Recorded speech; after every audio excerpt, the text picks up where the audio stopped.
Nous réagissons avec une désolation parce que la République dite démocratique du Congo ne pouvait pas vivre comme ça. Nous sommes tombés très bas. Nous avons reculé de plusieurs années-lunaires par rapport au comportement du régime Kabila. Nous sommes pendant une période de free, une période de la campagne électorale où tout le monde devait avoir les mêmes chances pour battre les élections. Déjà au départ, M. Shadari utilise la puissance publique en sa faveur, les moyens de l'État, les avions de l'État. Et nous avons des problèmes. Nous avons 3 avions, 5 hélicoptères qu'on a interdits. On ne veut même pas donner l'autorisation. Nous avons un seul petit avion de 8 places avec lequel nous sommes en train de tourner. On n'a même pas la logistique nécessaire pour la campagne. Mais nous avons le peuple avec nous. Ils ont compris que la population a déjà levé son option. Maintenant, ils veulent nous arrêter. Nous allons aller. Le 23 décembre, ils ont parlé des élections. Nous allons aller aux élections. Et la population s'est déjà prononcée. Moi, à la place de Shadari, je jette l'éponge. Parce qu'ils n'ont pas le sens de ridicule. À la place de Shadari, je jette l'éponge. Même à la place de Kabila, je démissionne. Parce que c'est grave. C'est très grave. Nous sommes arrivés ici et la garde républicaine, la police nationale, censée être au milieu du village, censée être neutre, protéger tout le monde, c'est elle qui s'en prend à nous.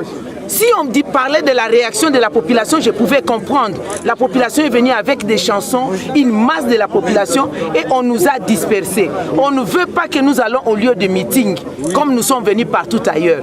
Au début, ils n'ont pas cru à nous. Ils ne comprenaient pas la puissance de Dieu. Tunaïcha la Mouka. La Mouka, c'est-à-dire le peuple est debout, réveillé, debout congolais. C'est là où nous en sommes.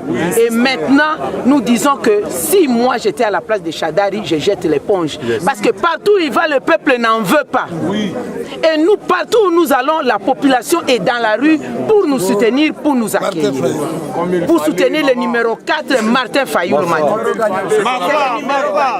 Il a promis la libération, mais voilà qu'il est venu opprimer le peuple congolais. Et le peuple va lui rendre ce qu'il veut et ce qu'il aime. Voilà, c'est tout ce que nous pouvons dire jusqu'à là. Ils ont peur de quoi?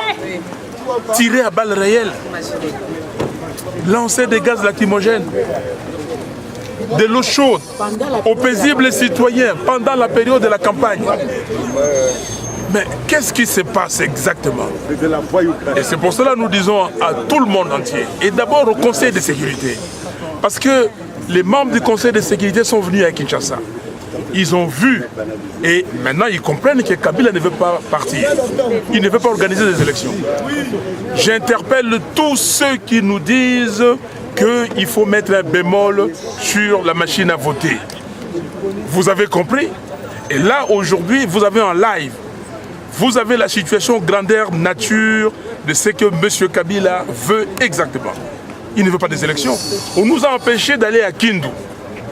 Bon, maintenant, on a dit non, Kindu c'est Shadari qui a organisé parce qu'il ne voulait pas être ridiculisé par l'accueil qu'on devait nous recevoir. Maintenant nous sommes ici. Baba Kyungu au Katanga a organisé un accueil ultra, je ne sais pas comment le qualifier. Ils ont été dépassés. Alors, la seule solution pour eux, c'est de nous arrêter, d'essayer de nous assassiner, d'essayer de déranger les paisibles citoyens pour que nous ne puissions pas continuer. Ils ont tout fait et comme nous sommes des citoyens qui ne veulent pas des casses, nous ne voulons pas des chaos, c'est pour cela ils nous ont imposé un itinéraire et nous avons suivi cet itinéraire. Cet itinéraire, c'est-à-dire ne pas arriver au lieu du meeting. Donc ils nous ont dirigés vers la résidence de Baba Kyung. Nous acceptons cela pourquoi? Simplement pour dire à la communauté internationale, nous avons fait notre part. Et nous ne pouvons pas continuer comme ça. Nous ne pouvons plus continuer. Il faut qu'ils viennent, qu'ils prennent M. Kabila, qu'ils l'amènent d'où il est venu, qu'ils l'amènent parce que c'est monsieur.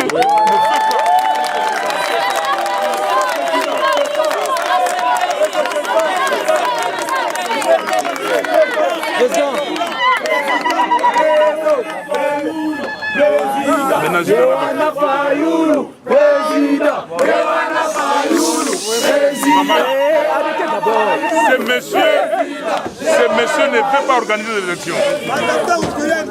Mais Shadari avait dit, pendant la campagne, nous verrons ce que nous allons voir. Donc maintenant, c'est ça. Il a dit, Bakosala Boy. Donc c'est ça qu'ils avaient prévu. Prémédité. C'était prémédité. On le voit. Comment est-ce qu'on peut... Je suis resté presque 2 heures couché. À chaque fois que je lève la tête, parce que le public demande, et il tire. Non, en tout cas, je ne sais plus quoi dire. La peur a changé les camps. La peur, nous on n'a jamais eu de peur. On n'a jamais eu de peur. Mais maintenant, eux, ici, qui nous disent exactement ce qu'ils veulent. Ils ont pris 10 millions de lecteurs fictifs. Ils ont pris la machine à voter. Et ils pensaient que nous allions dire « Ah non, on boycotte, on ne fait pas les élections. » Et comme ça, ils disent à la communauté internationale « Oui, ces gens-là ne veulent pas des élections. » Ils disaient que nous ne voulons pas des élections. Maintenant, nous leur disons que nous irons jusqu'au bout. Nous irons le 23 aux urnes, demander les bulletins papier, ok, et voir ce qu'ils vont faire. Nous allons surveiller les fictifs et voir ce qu'ils vont faire. Maintenant, ils comprennent que non, on les a démasqués et ils sont coincés, ils ne peuvent qu'agir comme ça. Mais voilà, chers frères et sœurs, Congolaises et Congolais, Dieu aime ce pays. Amen. Dieu aime ce pays. C'est pour cela que nous disons, nous remettons tout entre les mains du Seigneur, Dieu Tout-Puissant, et il fera